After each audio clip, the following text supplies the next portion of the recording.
বন্ধুসকল আমি বিশ্বৰ ইতিহাসত সদায় নতুন নতুন ৰহস্যবোৰ বিচাৰি আছো কিন্তু আপুনি জানেনে যে আমাৰ ভাৰতবৰ্ষতে এনে কিছুমান ঘটনা ঘটিছে যাৰ সাক্ষাৎকাৰ মহামানৱ মহাত্মা গান্ধীৰ দৰে মহান লোকসকলো হৈছিল সেই সকলো ঘটনাই আজিও বিজ্ঞানক প্ৰত্যাহ্বান দি আহিছে তো নমস্কাৰ বন্ধুসকল মিষ্টেৰিয়াছ ফেক্টছ ইন আছামিছলৈ আপোনালোকক স্বাগতম জনাইছো আৰু আজি মই ভাৰতবৰ্ষৰ এনে কিছুমান ৰহস্যময়ী ঘটনাৰ বিষয়ে ক'বলৈ গৈ আছো যাক আজিও বিজ্ঞানে ঢুকি পোৱা নাই তো অতিকৈ পলম নকৰি আজিৰ এই ইণ্টাৰেষ্টিং ভিডিঅ'টো আৰম্ভ কৰোঁ আহক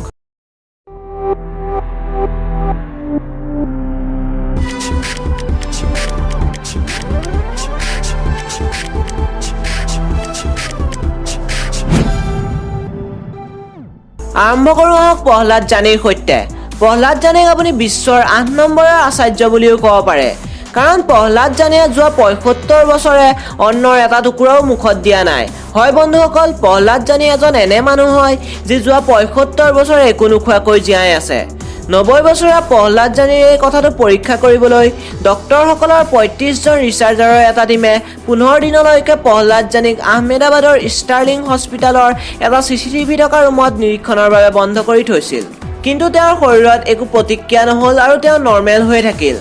বিজ্ঞানৰ মতে কোনো ব্যক্তিয়ে ৭ দিনলৈকে পানী নিপিয়াকৈ থাকিব নোৱাৰে কিন্তু ৯০ বছৰীয়া প্ৰহ্লাদ জানীয়ে বিজ্ঞানক যোৱা ৭৫ বছৰ ধৰি প্ৰত্যাহ্বান দি আহিছে আৰু সম্পূৰ্ণৰূপে সুস্থ আৰু ৰোগমুক্ত হৈ আছে বন্ধুসকল আমি তেওঁৰ এই নোখোৱাকৈ থাকিব পৰা ৰহস্যটো যদি জানি লওঁ তেতিয়া আমি ভোকত মৰাৰ পৰা পৰিত্ৰাণ পাব পাৰিম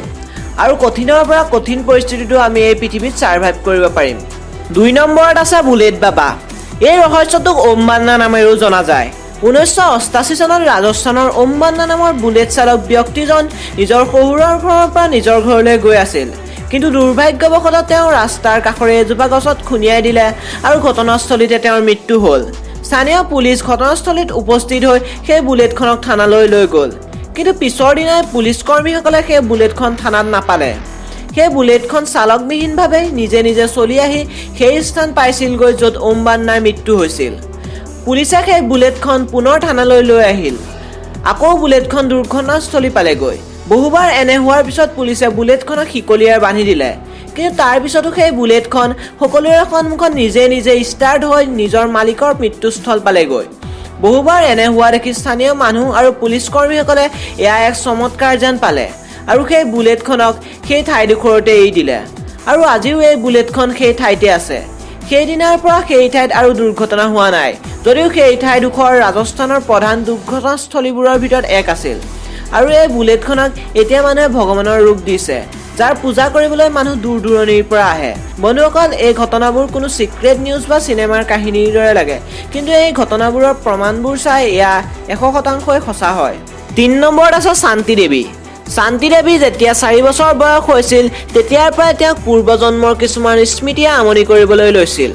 দিল্লীত বাস কৰা শান্তি দেৱীয়ে নিজৰ মাক বাপেকক ক'বলৈ ল'লে যে তেওঁৰ ঘৰ মথুৰাত হয় আৰু তাত তেওঁৰ পতিয়ে তেওঁলৈ বাট চাই আছে কিন্তু যেতিয়া তেওঁৰ ঘৰৰ মানুহে এই কথাবোৰ আওকাণ কৰিলে তেতিয়া তেওঁ ৬ বছৰ বয়সতে মথুৰা যাবলৈ ঘৰৰ পৰা পলাই গৈছিল যেতিয়া তেওঁক স্কুলত ভৰ্তি কৰালে তেতিয়াও তাতো তেওঁ সবকে এইটোৱে কৈছিল যে তেওঁ বিবাহিত আৰু এটা সন্তান জন্ম দিয়াৰ 10 দিন পিছতে তেওঁৰ মৃত্যু হৈছিল যেতিয়া তেওঁৰ লগত পঢ়া ল'ৰা ছোৱালী আৰু স্কুলৰ অধ্যাপকৰ লগত এই বিষয়ত কথা পতা হ'ল তেতিয়া সবে এইটোৱে কৈছিল যে তেওঁ মথুৰাৰ স্থানীয় ভাষাত কথা কয় আৰু বাৰে বাৰে নিজৰ পূৰ্বজন্মৰ পতি কেদাৰনাথৰ নাম লয়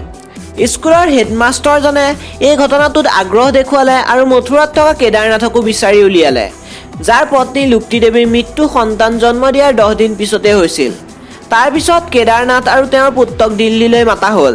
আৰু শান্তি দেৱীৰ সন্মুখত বেলেগ বেলেগ নামেৰে চিনাকি কৰোৱা হ'ল কিন্তু শান্তি দেৱীয়ে তেওঁলোকক দেখিয়ে চিনি পালে যে সেয়া লুক্তি দেৱীৰ পৰিয়ালৰ হয় তাৰ পিছত শান্তি দেৱীয়ে কেদাৰনাথক নিজৰ বহুত ঘটনাৰ বিৱৰণ দিলে যাৰ পৰা কেদাৰনাথৰ বিশ্বাস হৈ গ'ল যে শান্তি দেৱী তেওঁৰ পত্নী হয় এই ঘটনাটোৱে বিজ্ঞান জগতত বহুতো প্ৰশ্নৰ সৃষ্টি কৰিছিল মহাত্মা গান্ধীয়ে ইয়াৰ অনুসন্ধান কৰিবলৈ এটা অনুসন্ধানকাৰী দল গঠন কৰিছিল আৰু তেওঁলোকক এই ঘটনাটো সম্পূৰ্ণৰূপে অনুসন্ধান কৰিবলৈ আদেশ দিছিল আৰু তাৰ পিছত অনুসন্ধানকাৰী দলটোৰ সৈতে শান্তি দেৱীক মথুৰালৈ লৈ যোৱা হৈছিল য'ত শান্তি দেৱীয়ে সকলোকে চিনি পাইছিল কেদাৰনাথ আৰু লুক্তি দেৱীৰ সকলো পৰিয়াল ঘৰ আদি সকলো শান্তি দেৱীয়ে চিনি পাইছিল আৰু অনুসন্ধানকাৰীসকল শেষত এইটো সিদ্ধান্তত উপনীত হ'ল যে শান্তি দেৱীৰ ৰূপতে লুক্তি দেৱীয়ে দ্বিতীয় জন্ম লৈছে এই ঘটনাটোৱে বিজ্ঞান জগতত বহুতো প্ৰশ্নৰ উদ্ভৱ কৰিছিল। তো আজিলৈ ইমানেই। আশা কৰোঁ ভিডিঅ'টো চাই ভাল পালে। যদি ভাল পাইছে তেনেহ'লে লাইক কৰিব, কেনেকুৱা লাগিল কমেণ্টত নিশ্চয় জনাব, সকলোৰে লগত শ্বেয়াৰ কৰিব আৰু এতিয়ালৈকে যদি মিষ্টেৰিয়াছ ফেক্টছ ইন আছামিজক ছাবস্ক্ৰাইব কৰা নাই তেনেহ'লে ছাবস্ক্ৰাইব কৰি কাষতে থকা বেল আইকনটো চুই দিব, কাৰণ মই প্ৰত্যেক 2-3 দিনৰ মূৰে মূৰে এনেকুৱা ইণ্টাৰেষ্টিং টপিকছৰ ওপৰত ভিডিঅ' আনি থাকোঁ।